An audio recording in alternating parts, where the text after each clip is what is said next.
And welcome to the Research Works podcast, brought to you in association with Curtin University and the Healthy Strides Foundation. Your hosts are Dr. Dana Poole and Dr. Ashley Thornton, and together we will interview world-leading researchers in the area of child health to support your practice in being more evidence-based. Could we talk a little bit more about the digital health tools? And, you know, in particular, I'm really interested in things like Cliniface and life languages. And could you tell us a little bit more about those? Yeah. So if you think about digital as a concept, you know, digital in terms of 0 and 1, on and off. And now think about rare diseases. So rare diseases are severe, on off. Rare diseases, the greatest proportion of rare diseases, about 70 or 80%, have an underlying genetic cause. And for many of those, it's a single genetic change. It might be a change in one single little chemical out of the 3 billion pairs of chemicals that make up your DNA. So that's kind of like a 0 or a 1. It's kind of on off. It's kind of digital. So you've got this sort of coalescence of digital. And then there's also the digital bit that's your hands and the human touch and the need for that. So we must never forget that. But if we come back to that just on-off scenario, this signal-to-noise ratio, if you like, it really is profoundly present in rare diseases. And then you've got a coalesced, motivated community. So to me, that sounds like a pretty fecund environment to do some things. And so there's an enormous number of really, you know, great things going on. About a third of rare diseases have a subtle facial clue. It's not like you walk down the street and go, geez, that's someone who looks different. No, it's not. It's you know, it's variations that are, you know, part of the normal spectrum of variations. They just come together in a subtle pattern. And, you know, there's a whole branch of medicine, dysmorphology, sort of devoted to, you know, trying to understand those and use those clues to unlock answers. You know, think about it, for instance, for something that people would recognise, something like Down syndrome. But there are literally, you know, thousands of conditions that have these subtle facial clues, and you can't expect doctors to pick those up. And, you know, even someone whose job it is to recognise these subtle clues, you know, I say that myself, you know, I'm only going to recognise a small proportion of those, and I'm going to miss them because I'm having a bad day, or it's a 2-year-old child running around the clinic and I'm having a really hard child exam, or whatever. And so it's like, well, how can we more objectively unlock those facial clues? And so there's been some great work in 2D facial analysis doing this. And we and others thought, well, 3D's, we're 3D and 4D beings. We're not 2D. So how do we use that power that's inherent in 3D to pick up those patterns in a more objective, precise kind of way? And that was really the birth of Cliniface. So one of the other things I think that pervades the rare disease domain is the critical need for open science. So it's critical that these tools are openly available, that they're free, that they're accessible, that they're generalisable, that they're scalable. And so for Cliniface, one of the approaches that we took was all those things. Well, let's make it open source, let's make it free. And importantly, let's do what we call data visiting. So there are some big challenges to sharing data, particularly identifying data. Absolutely. We're all familiar with that. So faces are pretty identifying. Now there's a number of technical ways you can get around that challenge with only sharing partial bits of information and masking in various ways and creating all sorts of ways, safety protocols. Another way is to actually create the solutions and let the solutions go to where the data lives. So that's what we did with Cliniface, was to basically say, let's create a series of solutions, make them free and accessible, so anyone in the world can download these and use them on their data. It doesn't have to leave their jurisdiction. It doesn't need any modifications in any IRB, ethics protocol, and that becomes really fast. And then what you can do is from the individual data sets, you can get essentially what is summary information from those data sets. It doesn't identify anyone, but then become a bit like growth charts. So suddenly you can generate these growth charts for Indian communities and Chinese communities and Japanese communities, as well as Caucasians or Aboriginal Australians and so it really becomes an equity. An equity enabler as well. And then it was, how do you connect that data to other sets of data? So we created a way to extract text descriptors out of the facial variation. So again, this is inherently de-identifying the face because you're not sharing facial data, you're selecting a selective terms that describe a set of variation. It might be something about how wide your eyes are spaced or how big your mouth is, or, and so that face-to-text conversion means you can share that much more easily.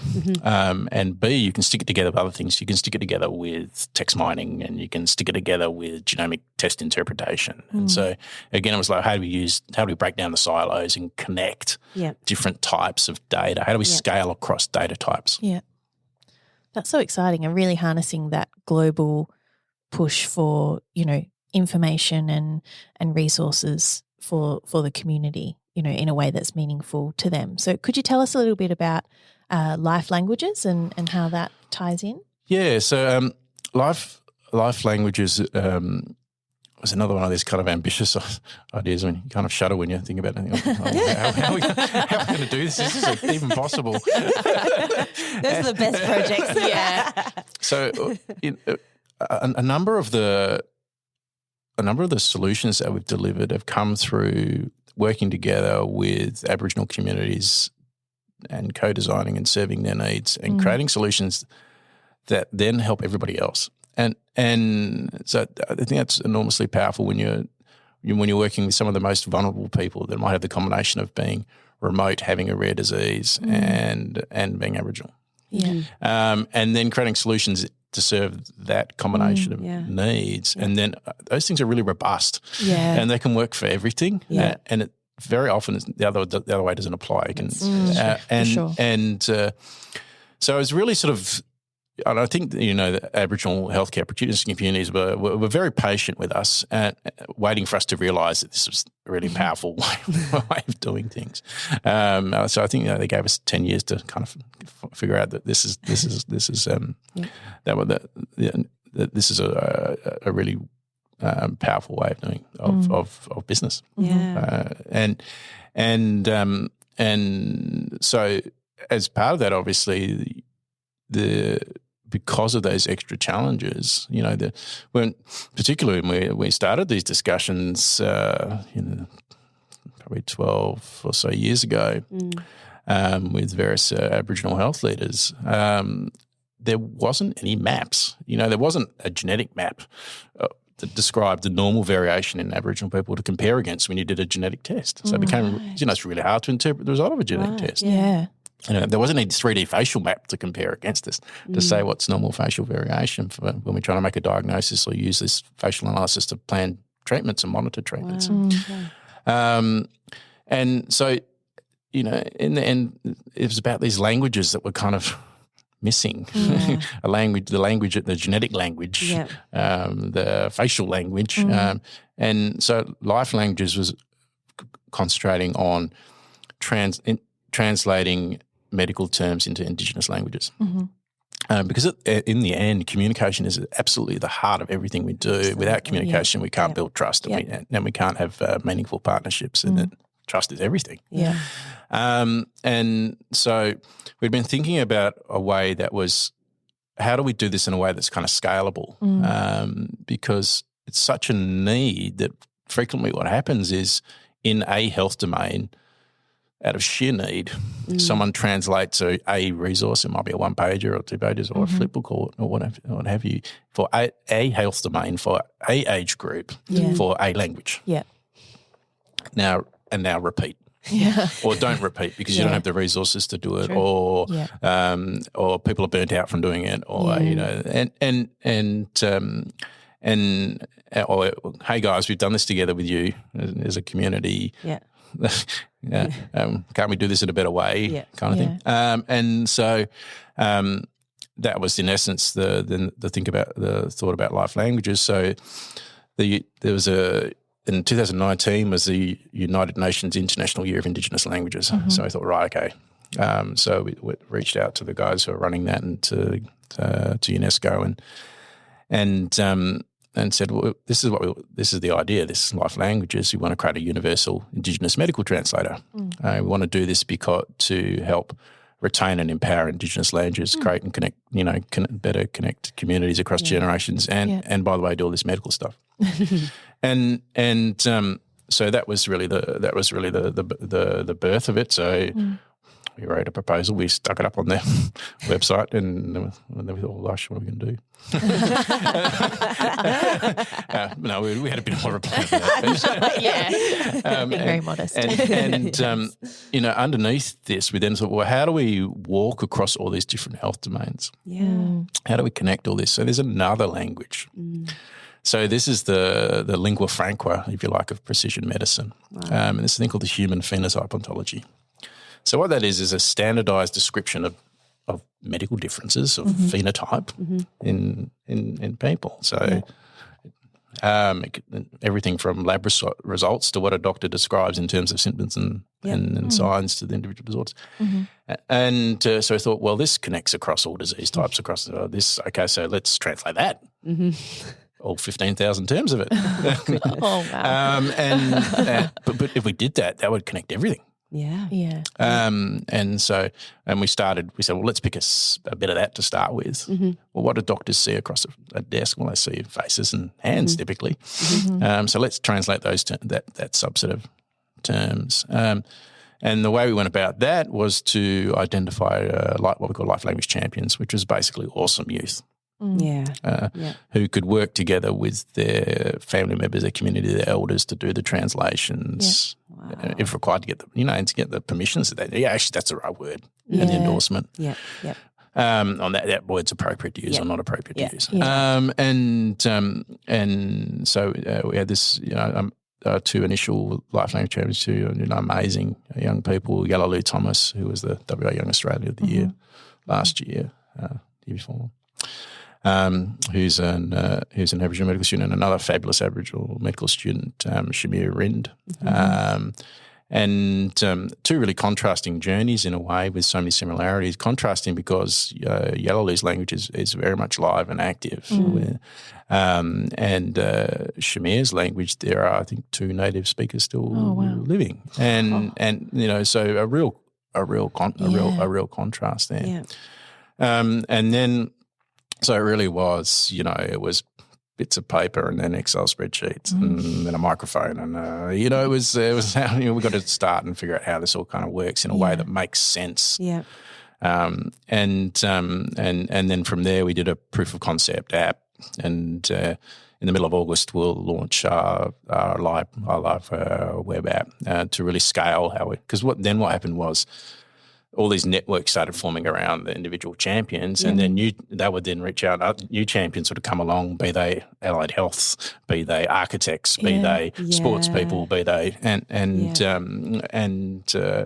so this kind of also just organically kind of grew, and then we needed a technology enabler to kind of accelerate and coalesce this, and so that's what we're launching in the middle of August is the first version of the live web app. That's so exciting. That is very exciting. Very exciting. And then it grew internationally, and so we're doing translations of African Indigenous languages. Particularly, we started in Ghana, and now it's multiple African countries. And we have a focus also on Northern European Sami language. We're doing Dusun, which is an Indigenous Malaysian language, and because this is a global. A global need. So huge amount of work to do, baby steps, and with a lot of care. Yeah, and with something like that that's truly transformative and translational, it maybe doesn't seem like it at the time, but it feels relatively easy to generate the momentum to do those kinds of things because there's so much buy-in from everyone involved because there's a real kind of meaningful, tangible result at the end of it. Yeah, I think so. And one of the things that we've tried to do is to make it as meaningful for people to participate as possible, and really give them almost like a range of options about how they contribute in the way that makes most sense to them. And that, you know, some of that functionality is built into the app itself about how you can use it, what you can use it for, and really tailoring it to what fits for you. I'm finding it difficult to sit still because I think this is all very exciting. I just think, you know, we've been talking about rare diseases in the sense that, you know, we want to bring more awareness. We want people to know more about it, to support that in terms of diagnosis and support.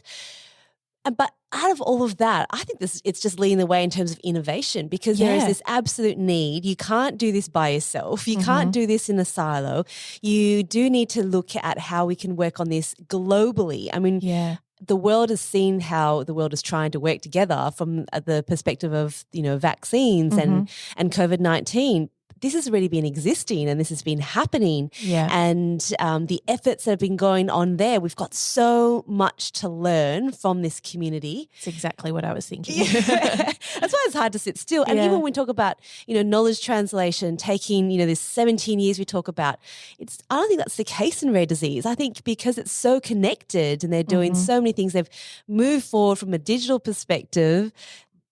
These are the leaders in the field, and it's really exciting to be talking to you. Well, you know, again, I don't want the challenges are enormous, and I think at every stage we just need to think about that, you know, and we need to respect, acknowledge, and be compassionate about, you know, the lived experience. That's right. But equally, you're right. It's an innovation hotbed, and you see that in the digital health domain, you see that in data sharing domains because you have to share. That's right. And the community wants you to share. That's right. And in privacy protecting ways with all the, you know, the right safeguards, but they really do. And you know, if you just take a narrow perspective of innovation, drugs. Well, half of new drugs come from rare disease research. 1/2. Wow. And because of the dynamics we've talked about. And, you know, an example of, and then they often extend out to help people with more common disorders. So this is a recurrent paradigm. And, you know, the prototypical example of that is statins, the cholesterol lowering drugs. That so many people are on. They came from rare disease research. Wow. You know, they came from investigating children with a severe cholesterol disorder. And then using, if you like, the clarity from the extremity of their conditions to then go, now I can pick apart this biological pathway. Oh, look, I think the drug would work really well there at this part in the biological pathway. Oh, well, let's make the drug. Okay, and the drug works. And we see that because it's such a severe condition. When we start treatment, we see really quickly if it's had an effect or not. All right, we're on a winner. Okay, there's all these people with high cholesterol. Might it be useful to them? Well, yes. So think about from say 2 children with a lethal rare disease. Think about the many millions of lives those children have saved globally. It's really powerful. It's an amazing perspective. Look, Gareth, we have a lot of allied health clinicians that listen to this podcast as well as researchers. And for a lot of clinicians working in the community, we come across a lot of children who, well, you know, in that first 7 to 8 years when they're accessing early intervention services without a diagnosis, or the parents are, you know, we're walking alongside them as they're constantly going to appointments and this whole diagnostic odyssey in parallel, this therapeutic odyssey often of, you know, what's the best intervention. And a lot of the time we draw on areas that there's a lot of knowledge on. So for example, cerebral palsy, it's a very defined population in a way, and there's been a lot of tools and assessments and treatments. I was just thinking before that we kind of go, you know, if someone's a little bit different to what we would expect from those curves, I think that's a really good sort of bit of information sharing that we can look at as well, because there's a lot of data about, you know, what GM-FCS levels are. And when we go, oh, that's a little bit different and this is not quite the norm of what I expect, or this is happening, you know, at a much slower rate, or this is, you know, deteriorating much faster than I expect. those are moments that we can communicate. So, what's your advice to allied health clinicians throughout in the community who are seeing this on a day-to-day basis, and how can they feed this information back or work together? What would your advice be around that? So I think that's a really great concept and idea. And so there are domains that have been really well researched, still need so much more research, but have been really well researched, have really quite defined clinical pathways, may have existing treatments in allied health or even specific therapies or trials or what have you. And cerebral palsy is kind of an exemplar of that. And so there's a really good existing knowledge base of what's kind of normal and what's kind of not. And so you can imagine there would be red flagging opportunities there to say, look, normally I'd really expect this to happen. And this is just not happening. And this child's also got this heart problem. Whatever. Right? I should think about whether this is a rare disease. So it's learning from and together with those more common disease domains as well. Then there's the intersection. So a significant proportion of cerebral palsy is now known to be underlying rare genetic disease cause, and this is something that's been increasingly recognised. And depending how you kind of slice or dice it, it may be sort of a quarter of children, that sort of number with cerebral palsy may have an underlying rare genetic disease cause. Maybe less than that, maybe more than that. And, the studies are quite variable. But particularly if it's cerebral palsy that's unusual, particularly if it's cerebral palsy that's got other things going on, say congenital heart disease, for instance, or that severe intellectual disability along with cerebral palsy. Then you should be thinking about, is there actually an underlying rare genetic disease cause for this cerebral palsy? If so, that might have different treatment options, different trajectories, different pathways, different personalisation that's needed. So I think the cerebral palsy domain is one of those domains where that we really do see and can really benefit from in a reciprocal way between common and rare diseases. Common and rare diseases.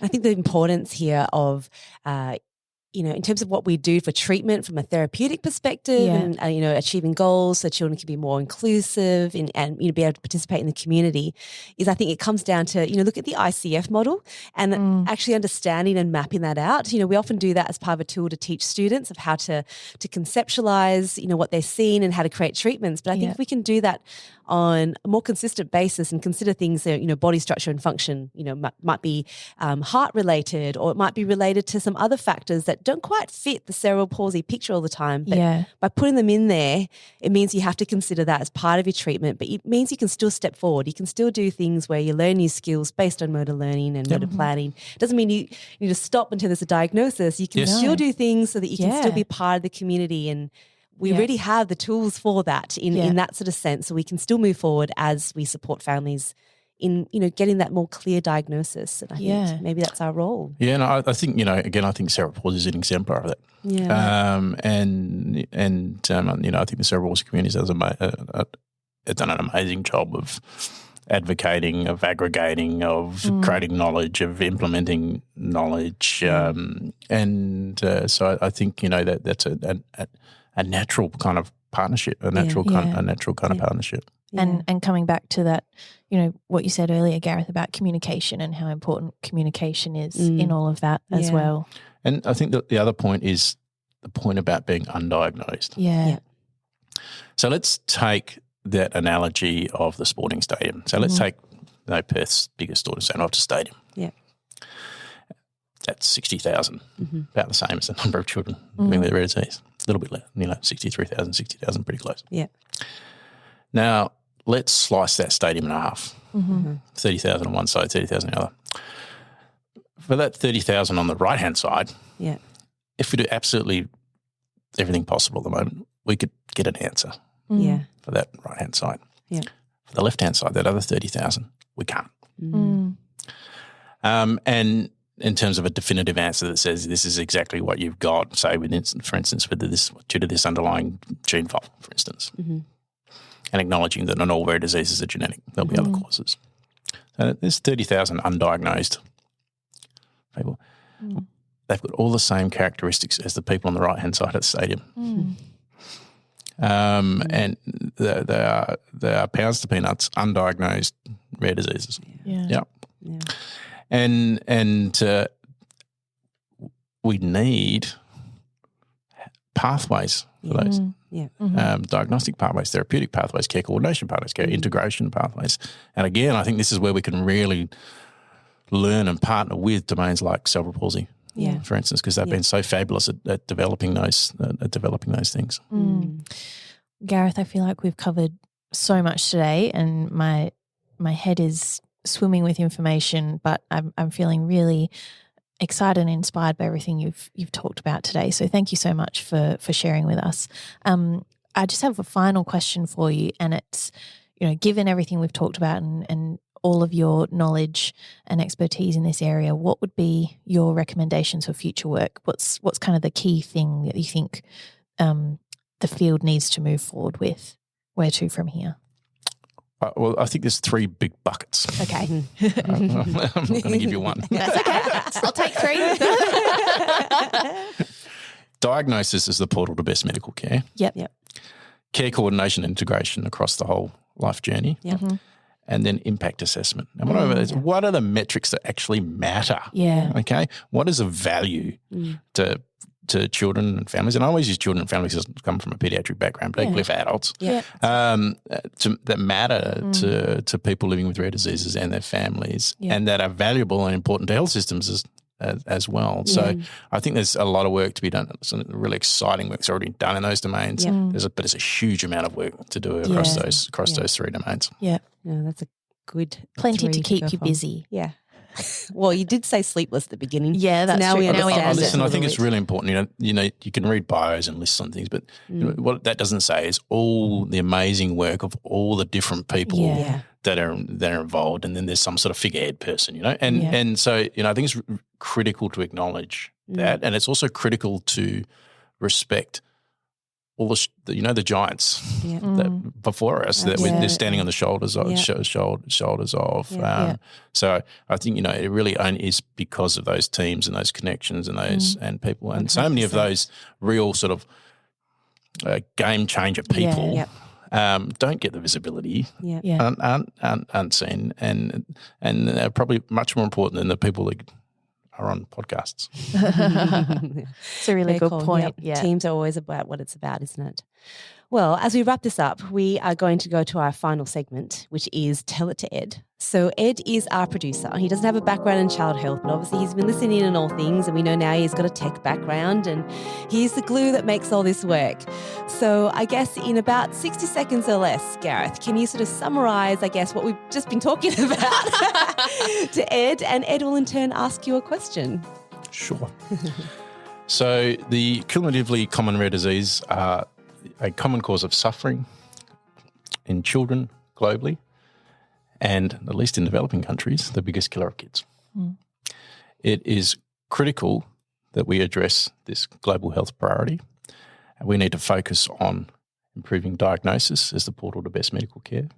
We need to transform the journeys of children and families and adults living with rare disease through more coordinated and integrated care across their whole lifespans. And we need the metrics that matter.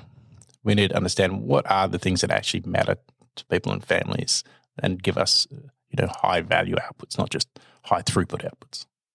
That's wonderful. That's a great summary after the long conversation you've had. That's great. All right, Ed, over to you. So this podcast has definitely been the longest one that we've done, which is great. There's lots and lots of content, which obviously, as you're listening to this, listeners, you'll be hearing this in 2 different parts. But I guess from a layman's perspective, obviously rare disease, the one key word that sticks out to me is rare, is that obviously that it doesn't happen very often or is not diagnosed very often. So I guess my question is about expenditure of funds and the focus that people spend on looking at these kinds of diseases and afflictions for kids. I think I love that stat where you were talking about, I need to caveat that, I'm not loving the stat, but about how it's the biggest killer of children.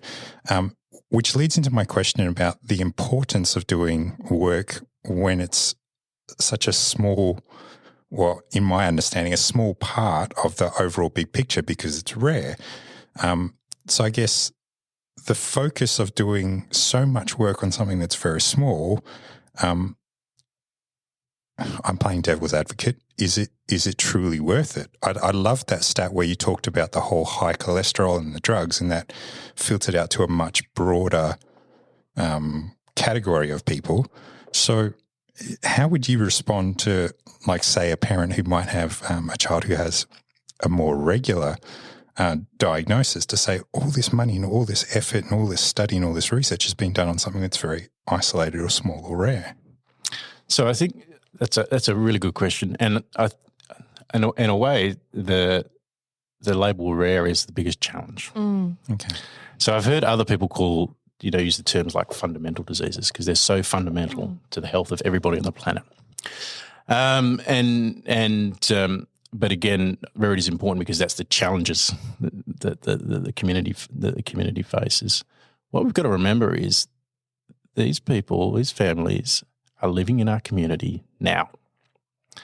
They are, by virtue of their disconnected journeys, there's an enormous burden on them, on the systems. There's a cost that's already accrued that exists. There's an enormous opportunity to save a huge amount of money through better and earlier diagnosis, through coordinated care. So take that $400 million a year in WA for just the inpatient costs. 1% improvement there, that's $4 million per annum each and every year. Yeah. Okay? Yep. Now let's use that to help with kids with asthma.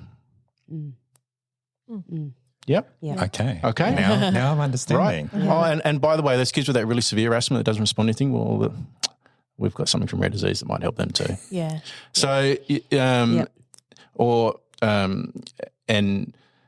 and then that's just how common rare diseases are.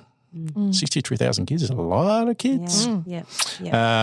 So, if you compare that to the incidence of cancer, it's probably 150 times cancer in kids. It's so, and so they're both common by virtue of the sheer number of people affected. They're severe, so it's an equity issue. Yeah. We need to do the most for the people at most need.